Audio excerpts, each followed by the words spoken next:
নমস্কার।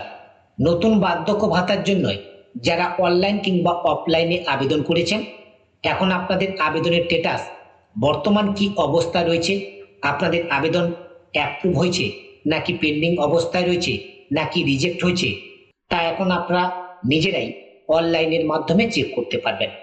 পাশাপাশি যারা বিধবা ভাতা, শিল্পী ভাতা, মানবিক ভাতা, এছাড়া পশ্চিমবঙ্গ সরকারের যে সমস্ত সামাজিক পেনশন প্রকল্প রয়েছে, সেই প্রকল্পে আপনি যদি আবেদন করে থাকেন, এই একই পোর্টালের মাধ্যমে আপনারাও কিন্তু আপনাদের আবেদনের স্ট্যাটাসটাকে চেক করতে পারবেন, তাও আবার নিজেদের স্মার্টফোন দিয়ে।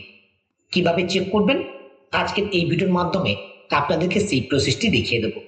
এর জন্য আপনারা প্রথমে নিজেদের মোবাইল ফোন, ল্যাপটপ, কম্পিউটার যাদের যেটি রয়েছে সেটি থেকে গুগলের সার্চ বারে আসবেন এবং গুগলের সার্চ বারে old age pension status check লিখে সার্চ করবেন। সার্চ করবার সঙ্গে সঙ্গে পরবর্তী পেজ আপনাদের সামনে ওপেন হবে। একেবারে প্রথম লিঙ্কের উপরে ক্লিক করবেন। প্রথম লিঙ্কের উপরে ক্লিক করবার সঙ্গে সঙ্গে পরবর্তী পেজ আপনাদের সামনে ওপেন হবে। এই ওয়েবসাইটের লিঙ্ক এই ভিডিওর ডেসক্রিপশন বক্সও আমি দিয়ে রেখেছি। আপনারা সেই লিঙ্কে ক্লিক করে ডিরেক্টলি কিন্তু এই পেজে চলে আসতে পারবেন। এই পেজে ভিজিট করবার পর বাম পাশের দিকে দেখুন স্কিম বলে একটি অপশন রয়েছে। এই সিলেক্ট অপশনে ক্লিক করবেন। পশ্চিমবঙ্গ সরকারের যে সমস্ত সামাজিক পেনশন প্রকল্প রয়েছে তার প্রত্যেকটি লিস্ট কিন্তু এখানে দেওয়া রয়েছে। এখন যে প্রকল্পের স্ট্যাটাস আপনি চেক করতে চাইছেন সেই প্রকল্পের নামটা আপনি এখান থেকে সিলেক্ট করে নেবেন। আমি এখান থেকে ওল্ড এজ পেনশন এটাকে সিলেক্ট করে নিলাম। এরপর হচ্ছে সার্চ ইউজিং, এই সিলেক্ট অপশনটির উপরে ক্লিক করবেন। এখানে তিনটে অপশন রয়েছে। প্রথমটা রয়েছে বেনিফিশিয়ারি আইডি। আমরা যেহেতু নতুন আবেদন করেছি, বেনিফিশিয়ারি আইডি আমাদের কাছে নেই, তাই আমরা মোবাইল নাম্বার অথবা আধার নাম্বার দিয়ে চেক করব। আমি এখান থেকে আধার নাম্বারটাকে সিলেক্ট করে নিলাম। এরপর রয়েছে আধার নাম্বার, এই ঘরে আপনার আধার নাম্বারটাকে এন্টার করবেন। এরপর ডান পাশে একটি ক্যাপচা কোড রয়েছে, এই ক্যাপচা কোডটাকে সলিউশন করে আপনারা এই ঘরে এন্টার করে দেবেন। এরপর সার্চ অপশনটির উপরে ক্লিক করবেন। সার্চ অপশনটির উপরে ক্লিক করবার সঙ্গে সঙ্গে আপনার অ্যাপ্লিকেশনটা যদি এন্ট্রি হয়ে থাকে তাহলে তার স্ট্যাটাসটা কিন্তু হোম স্ক্রিনে শো করবে। আমি যে অ্যাপ্লিকেন্টের স্ট্যাটাসটা আপনাদেরকে চেক করে দেখাচ্ছি, এই অ্যাপ্লিকেন্টের কিন্তু অ্যাপ্লিকেশনটা এন্ট্রি হয়ে গেছে এবং অ্যাপ্লিকেশনটা অ্যাপ্রুভও হয়ে গেছে। কারেন্ট স্ট্যাটাসের ঠিক নিচে কিন্তু এখানে শো করছে অ্যাপ্রুভ, এবং অ্যাপ্লিকেশন করবার সময় এই অ্যাপ্লিকেন্ট যে ব্যাংক অ্যাকাউন্টের ডিটেলস দিয়েছে সেই ব্যাংক অ্যাকাউন্টের ডিটেলস কিন্তু এখানে শো করছে। পাশাপাশি অ্যাপ্লিকেশনটা আপনার অ্যাপ্রুভ হয়ে গেলে এখানে বেনিফিশিয়ারি আইডি নাম্বারটাও কিন্তু আপনি দেখতে পাবেন।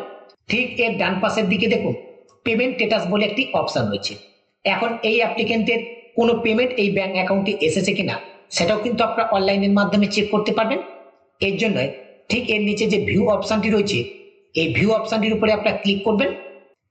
ভিউ অপশনটির উপরে ক্লিক করবার সঙ্গে সঙ্গে এখানে কিন্তু ফিনান্সিয়াল ইয়ারটা শো করবে এবং এই ফিনান্সিয়াল ইয়ারে যদি কোনো পেমেন্ট ব্যাংক অ্যাকাউন্টে এসে থাকে তার হিস্ট্রি কিন্তু এখানে শো করবে।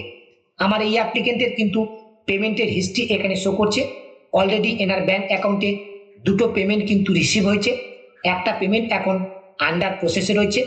কোন মাসের পেমেন্ট আন্ডার প্রসেস রয়েছে, কোন মাসের পেমেন্ট আপনি পেয়েছেন, কোন মাসের পেমেন্ট আপনি পাননি, তার ডিটেলসটাও কিন্তু আপনি এখানে দেখতে পাবেন। যদি বর্তমানে আপনার অ্যাপ্লিকেশনের স্ট্যাটাস অ্যাপ্রুভ শো করে এবং পেমেন্ট স্ট্যাটাস যদি কোনো কিছু না শো করে, তাহলে বুঝতে হবে আপনাকে আপনার অ্যাপ্লিকেশনটা সবেমাত্র অ্যাপ্রুভ হয়েছে। পরবর্তী মাসে আবার যখন টাকা দেওয়া শুরু হবে সরাসরি আপনার ব্যাংক অ্যাকাউন্টে আপনি এই স্কিমের টাকা পেয়ে যাবেন। এইভাবে আপনারা নিজেরাই পশ্চিমবঙ্গ সরকারের সমস্ত সামাজিক পেনশন প্রকল্পের স্ট্যাটাস সমর্থ পোর্টালের মাধ্যমে চেক করতে পারবেন। কিভাবে চেক করতে হয় সেই প্রসেসটি আপনাদেরকে স্টেপ বাই স্টেপ দেখিয়ে দিলাম। আশা করছি সম্পূর্ণ প্রসেসটি আপনাদেরকে বোঝাতে পেরেছি। আজকের এই ছোট্ট ভিডিওটির মাধ্যমে আপনাদেরকে এই ইনফরমেশনটি দেওয়া ছিল। ইনফরমেশনটি আপনাদের কেমন লাগলো অবশ্যই ভিডিওর কমেন্ট সেকশনে কমেন্ট করে জানাবেন। ভিডিওটি ভালো লাগলে লাইক করে অবশ্যই বন্ধুদের মধ্যে শেয়ার করে দেবেন।